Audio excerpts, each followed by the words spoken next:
Bonjour tout le monde, j'espère que vous allez bien. On se retrouve aujourd'hui pour tester quelques petits produits de maquillage. Si vous avez regardé mon haul make-up, le dernier que j'ai posté sur la chaîne, je vous ai dit qu'on allait tester quelques produits ensemble, dont la Prime and Poreless de Too Faced, la Viseart, la palette Viseart pour les yeux, et est-ce qu'il y avait autre chose? Non, pas spécialement, mais du coup je vais vous parler de ce correcteur de teint que j'ai acheté pour corriger mes cernes de chez Sephora.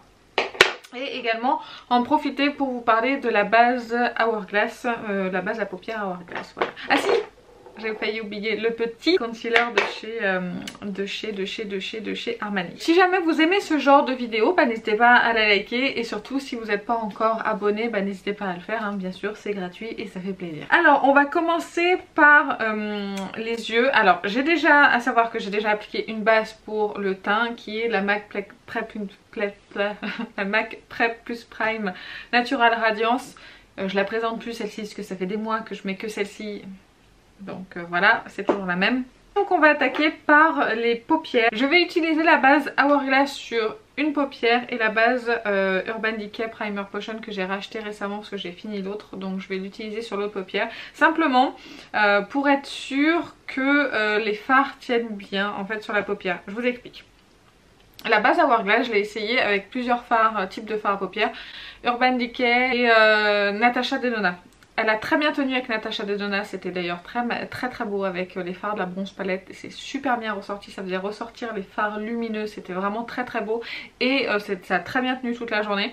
Avec les fards Urban Decay, malheureusement ça n'a pas tenu, mais du tout. Et ça a filé dans les plis et tout, c'était une catastrophe. Donc j'en suis au stade où je teste la Hourglass, mais je sais pas si elle fonctionne avec tous les fards. Alors que celle-ci, je l'utilise déjà depuis des années, je sais qu'elle fonctionne parfaitement bien avec mes paupières grasses et qui transpire surtout, donc c'est pour ça qu'on va mettre une de chaque côté. Alors la Hourglass, ce que j'aime beaucoup et ce que j'ai constaté, c'est que vraiment elle fait ressortir les fards lumineux. Et si je vous rapprochais, j'étais en train de vous dire que la base Hourglass faisait vraiment ressortir les fards lumineux sur la paupière. C'est vraiment hallucinant. Il y avait un fard de la bronze palette que je trouvais un petit peu fade et qui ressortait pas vraiment sur la paupière, mais grâce à cette base du coup il ressort vraiment bien, il ressort vraiment les reflets du fard et tout, enfin c'est vraiment très joli.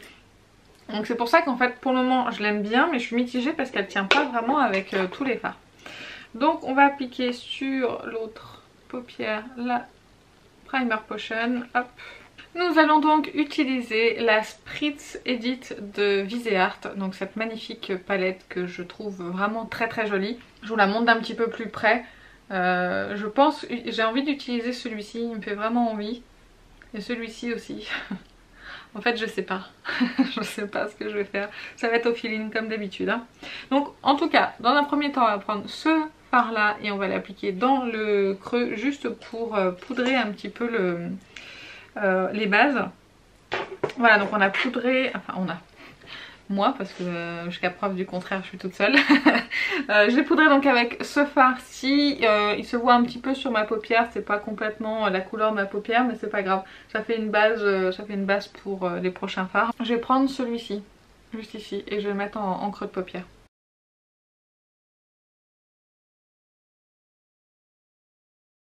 En tout cas ça s'applique bien, ça s'estompe super bien, j'ai rien à dire de négatif pour le moment sur les deux fards que je viens d'appliquer. Donc là ce que je fais c'est que je remonte un petit peu le fard parce que comme j'ai les paupières tombantes, il faut que ça arrive, vous voyez, juste au dessus pour que pour qu'on puisse voir la couleur, sinon on voit rien. Ensuite dans le coin externe je vais appliquer la couleur la plus foncée de la palette et mat. Je vais la prendre avec un pinceau un petit peu plus précis. Je m'attendais à une couleur un tout petit peu plus bordeaux. Là ça tire un petit peu plus vers le fuchsia.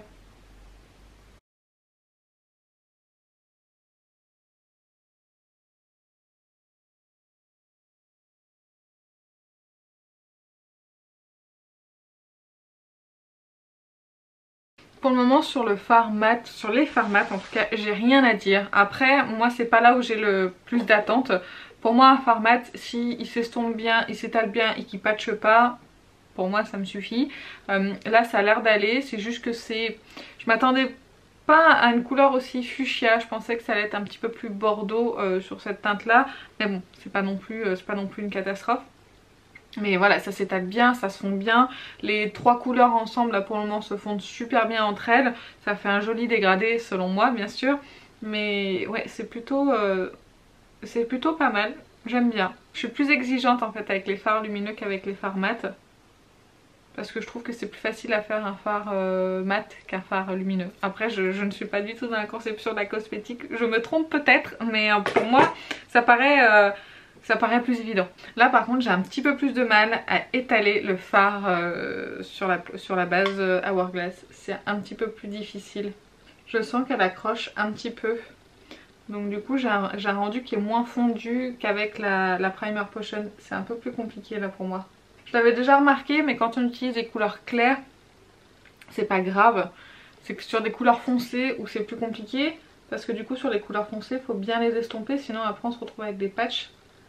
C'est un petit peu plus facile avec un pinceau moins précis, un petit peu plus gros, comme ça a permis d'estomper plus facilement. Par contre j'ai l'impression que c'est moins intense du coup de ce côté que de ce côté là, donc je vais essayer d'en reprélever, d'en remettre. On va passer au lumineux et c'est là où j'attends la base Hourglass au tournant parce que c'est là où je sais que normalement elle va être hyper efficace. Donc je vais prendre un pinceau plat. J'ai bien envie d'utiliser ces deux teintes là, celle-ci en coin interne et celle-ci après pour finir. On va faire ça. Déjà je commence au pinceau parce que j'aime bien savoir si un fard se prélève bien au pinceau. Donc je vais mettre juste dans le coin interne ici. J'ai rien à dire au pinceau, ça se passe très très bien. Je viendrai réintensifier peut-être avec le doigt, mais... Alors je sais pas si vous pourrez le voir comme ça, mais la différence d'intensité entre ce côté là et ce côté là au niveau de la lumière en fait et du rendu du fard lumineux, c'est pas du tout le même rendu entre la base Hourglass et la base et la Primer Potion. Je vous dis, la base Hourglass elle est vraiment faite, j'ai l'impression, pour les fards lumineux. Pour ça elle est vraiment top top. Contrairement à la Urban Decay qui se comporte mieux, en fait elle se comporte bien avec des fards lumineux mais elle les fait pas ressortir. Elle se comporte très bien par contre avec des fards mat. On pourrait pas faire un tout en un, ce serait tellement plus facile. Je vais intensifier au doigt. Et maintenant j'ai appliqué la deuxième couleur qui est celle-ci, juste ici. Pareil, je prends au pinceau. C'est toujours poudreux, mais moi je fais mes yeux avant le teint.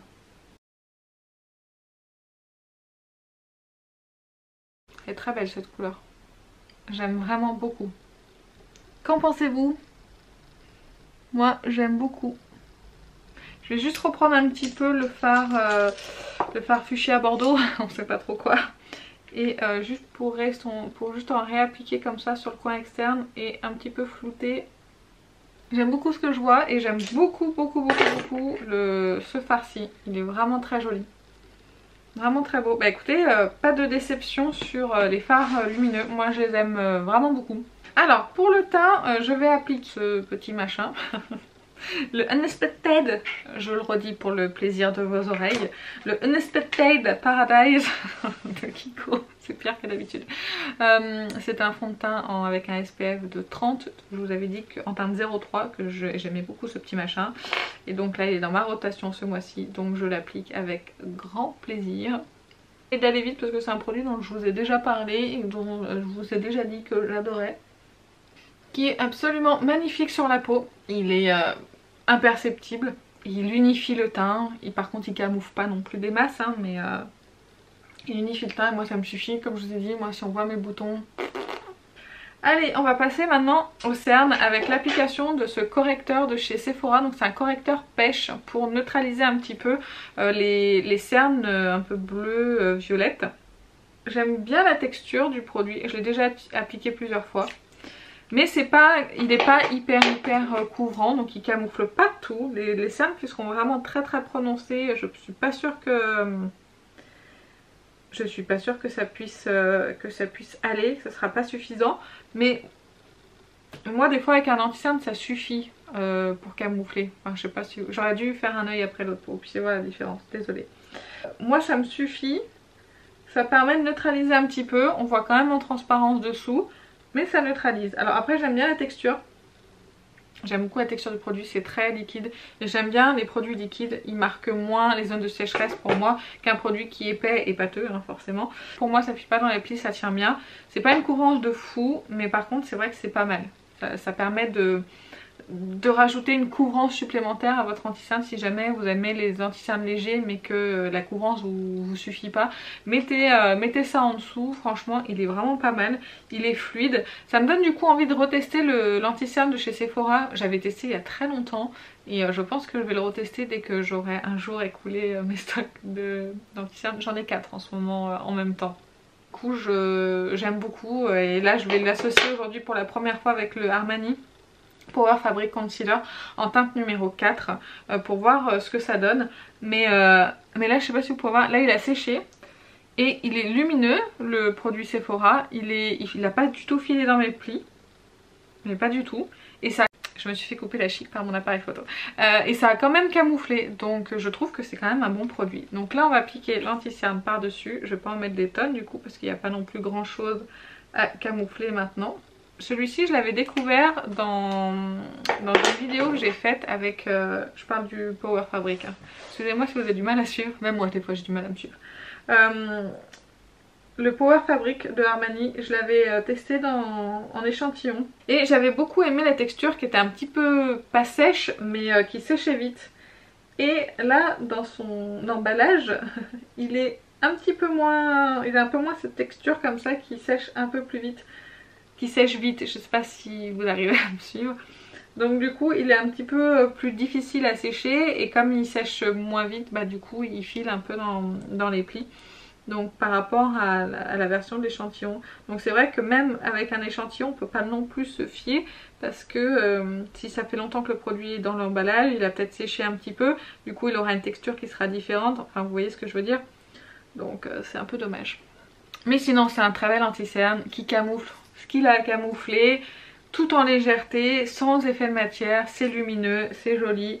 C'est juste que bah du coup va falloir que, si je le poudre pas, va falloir que je vienne le retravailler dans un petit moment pour enlever un petit peu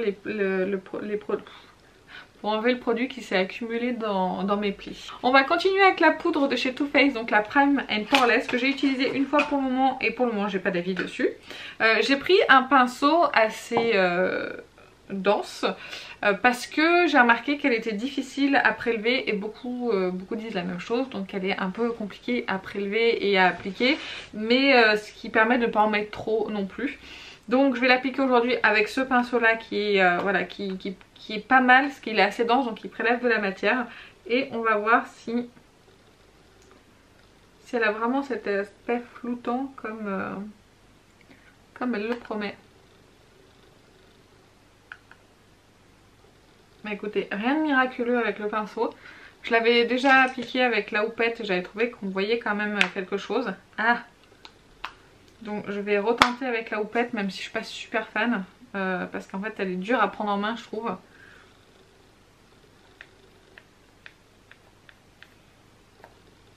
elle fait très plastique mais par contre ça marche beaucoup mieux. Bon, je m'achète une houppette. Et par contre je vois quand même une différence. Là c'est quand même beaucoup plus lisse qu'ici. Alors ici c'est quand même, ça a quand même lissé, faut dire ce qui est. Ça lisse pas les gros cratères que j'ai sur mon front, hein. En fait si, ça le fait avec la houppette. En fait si, avec la houppette elle est beaucoup plus efficace. Mais ça n'a strictement rien à voir. Ah, c'est dingue. C'est dingue la différence. Je vais investir dans une houppette hein, juste pour cette poudre. Ça va coûter cher.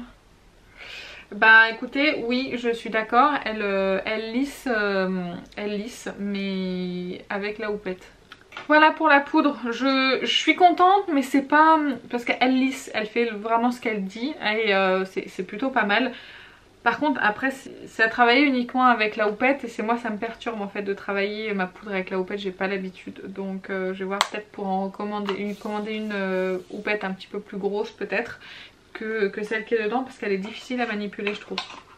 Et en même temps on met 3 heures à faire son teint alors que moi j'aime bien quand ça va vite. Mais bon, pour la matité je pourrais pas vous dire parce que moi j'ai pas l'habitude de briller. Si j'applique pas de poudre, si mon fond de teint est bon par exemple avec ça, je brille pas spécialement sur la zone T. Donc au niveau de la matité je pourrais pas vous le dire.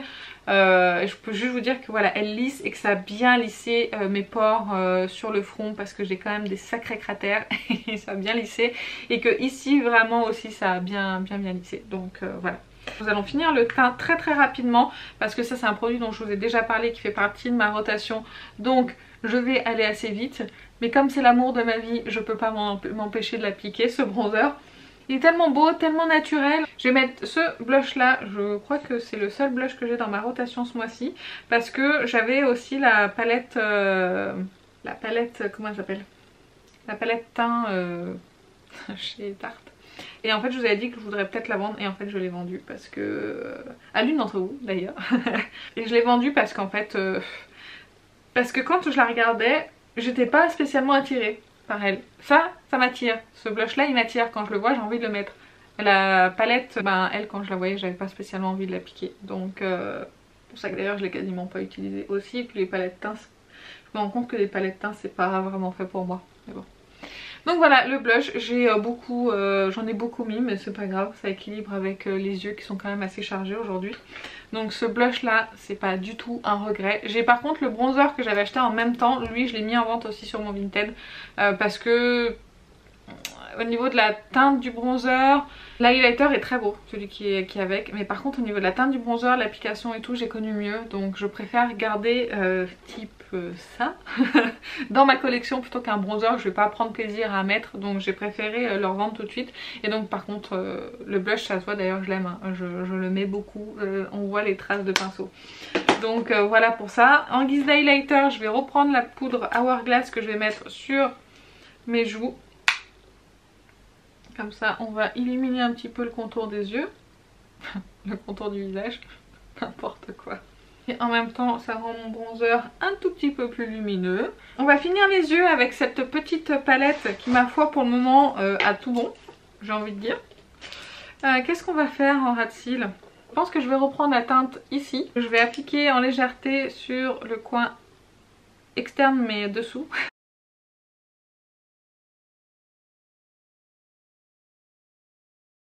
Voilà, et ensuite je vais reprendre cette même teinte ici là que j'ai mis dans mon creux de paupière pour estomper et je vais la ramener un petit peu vers le coin interne. Et en point de lumière, je vais mettre ce joli petit champagne abricoté qui est juste ici. Je vous montre un peu plus près.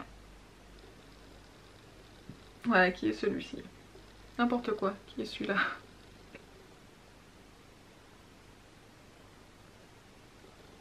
Eh bah dites donc, ça envoie du pâté hein, le point de lumière, bon sang. On va mettre le mascara, comme ça on se rendra un petit peu plus compte du rendu du maquillage. Je vais également en profiter pour appliquer un gloss de chez Sien de Lidl.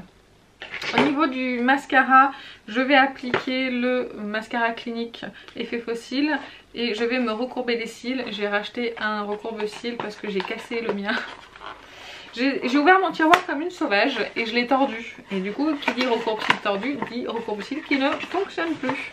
Et voilà pour le résultat final. J'espère que ça vous plaît. Je sais pas si vous voyez grand chose ou pas, parce qu'avec la luminosité, là il y a le soleil qui arrive, je sais pas trop où j'en suis. En gros, de ce que je peux dire, de ce que j'ai fait comme make-up, j'aime beaucoup. Le résultat est très satisfaisant.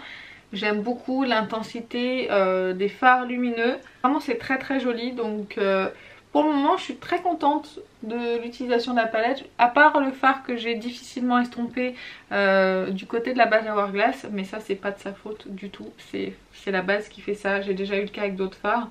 Je trouve le résultat très sympa. Je vais de toute façon, j'ai oublié de vous le dire en début de vidéo, mais juste après ce passage là vous allez avoir un autre make-up en fait que je vais réaliser avec cette palette. Je vais tâcher d'utiliser voilà, des autres teintes. Je pense que j'utiliserai peut-être un petit peu plus les teintes qui sont ici, voire ce doré là en fait. ce doré vert, je sais pas quoi. Celui-ci me fait vraiment vraiment envie. Je verrai, moi je fais mes make-up c'est au feeling, hein. Je ne prévois rien à l'avance quand je vais filmer une vidéo, quand je vais utiliser une palette. Si j'arrive à construire un maquillage qui me plaît sans y avoir réfléchi avant avec une palette, c'est que la palette me convient au niveau des teintes. Si par contre quand je la regarde comme ça je me dis quand je commence à me maquiller et que ça vient pas et que le résultat finalement est moche, c'est qu'il ne faut pas que je la garde. Donc pour le moment j'ai réussi avec cette palette un premier look que j'aime beaucoup et on verra pour le second que vous verrez donc juste après. Alors concernant la poudre Too Faced qui est juste ici, pour le moment je suis satisfaite parce qu'effectivement elle tient ses promesses, c'est-à-dire que vraiment elle a lissé mes pores, ça je peux pas le nier, mais à savoir que c'est sûrement qu'avec la houppette. Donc si vous n'avez pas eu les résultats que vous souhaitez avec un pinceau, je pense que c'est une poudre qui est faite pour être utilisée avec une houppette ou éventuellement une éponge. Ça c'est vous qui décidez, mais pas avec un pinceau. Voilà, ça c'est mon avis.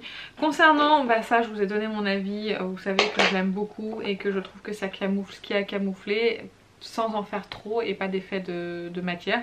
Et le concealer, voilà, je suis juste un petit peu déçue. Il n'a pas exactement la même texture que les échantillons, puisque les échantillons ont dû vieillir un petit peu dans leur emballage et du coup c'est pas exactement la même chose. Donc voilà, un petit peu déçue par rapport à ça, mais c'est pas grave, il va peut-être vieillir un petit peu et du coup c'est comme un mascara, peut-être il faut qu'il vieillisse un petit peu pour être moins liquide et qui file moins dans mes plis. Concernant la base Hourglass, je vais continuer à l'utiliser et je vous dirai ce que j'en pense. Et voilà, j'en ai fini avec la présentation des produits, l'application, mon avis comme ça à chaud. J'espère que ça vous a plu. Si jamais vous avez un avis sur l'ensemble des produits que je vous ai présentés, n'hésitez pas à le donner en commentaire. Ça permet d'avoir un petit peu plus d'avis sur les produits. Sur ce, je vais vous laisser. Je vous fais plein d'énormes bisous et je vous dis à bientôt. Salut!